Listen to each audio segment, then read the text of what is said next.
मैं सबसे पहले स्क्रिप्ट पढ़ी थी, जो स्क्रिप्ट लिख के मिली गई थी वो, फिर अटल जी के जीवन से संबंधित किताबें, सूचनाएं, भाषण, जो रिपोर्टिंग्स, लेख, उनके द्वारा लिखे हुए लेख, वो सब पढ़ा था और पढ़ लिख के। सर प्रेशर था कि बहुत एक्साइटमेंट थी? मैं क्या बोलूँ, मुझे हर आदमी प्रेशर का सवाल पूछता है, मैं प्रेशर वाला व्यक्ति नहीं हूँ, क्योंकि प्रेशर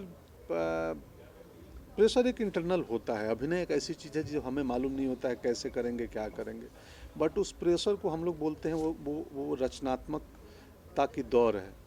क्रिएटिव होने के प्रोसेस में थोड़ा भय की भी ज़रूरत है, थोड़ी चिंताओं की भी ज़रूरत है, रात को नींद ना आए कि कल कैसे करूँगा। तो ये सब हुआ था। पहली चिंता थी कि मैं अटल जी लगूंगा कैसे, कितना प्रोस्थेटिक होगा, कैसे बनाएंगे। सब बढ़ जाती है जब एक लेजेंड कैरेक्टर है तो हाँ, बिल्कुल बिल्कुल बिल्कुल बढ़ आपका। जाती है, और हमने हमारी समझ बूझ, चेतना, रचनात्मकता, आर्टिस्टिक अप्रोच सबका ईमानदारी पूर्वक डाला है, प्रयास किया है।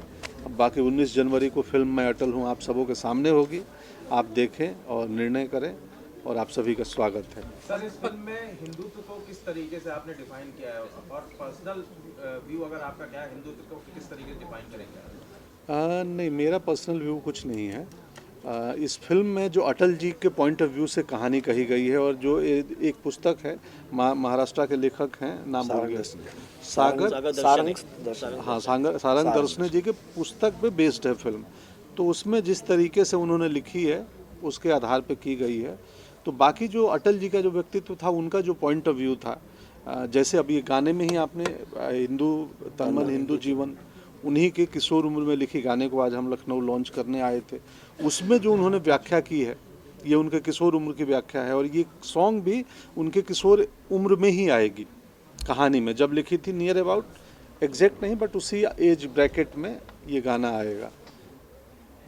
मैंने वो कहा स्टेज पे कि लोग प्रेरित हों, लोग अपने विपक्ष और अपने दुश्मनों से प्यार करना सीखें, लोगों को अपनाना सीखें, और एक दिशा में सही सोच के साथ आगे बढ़ें। यही ये फिल्म से कहने की कोशिश कर रहे हैं। संजीव जी लगातार बायोपिक बनाते चले जा रहे हैं, अगली बायोपिक कौन सी होगी? ऑलरेडी अनाउंस है, लखनऊ शहर के सबसे बड़े जो सहारा सिंह हैं उनकी बायोपिक कर रहा हूँ मैं। मैंने बता दिया, ये बहन पूछी थी पहले तो यही बताया, जो फीलिंग आ रही थी, जो तैयारी हो रही थी वो बता चुका हूँ, और मेरे ख्याल से आपके मोबाइल में रिकॉर्डेड भी होगा। सर, किसी भी राजनेता नहीं, एक सवाल इनका रह गया था, भैया कोई पूछ रहे थे। हाँ, मैंने पूछा था कि अटल जी की कुछ कविताओं को भी शायद आपने सुना है। हाँ जी जी, कविताएं भी फिल्म में, कविताएं भी हैं, कुछ मेरी आवाज़ में भी है, कुछ स्वयं अटल जी की आवाज़ में भी है, और हैं कविताएं हैं। एक कोई कविता सुना दीजिए। मनुष्य को चाहिए चुनौतियों से लड़े, एक स्वप्न टूटे तो दूसरा गढ़े।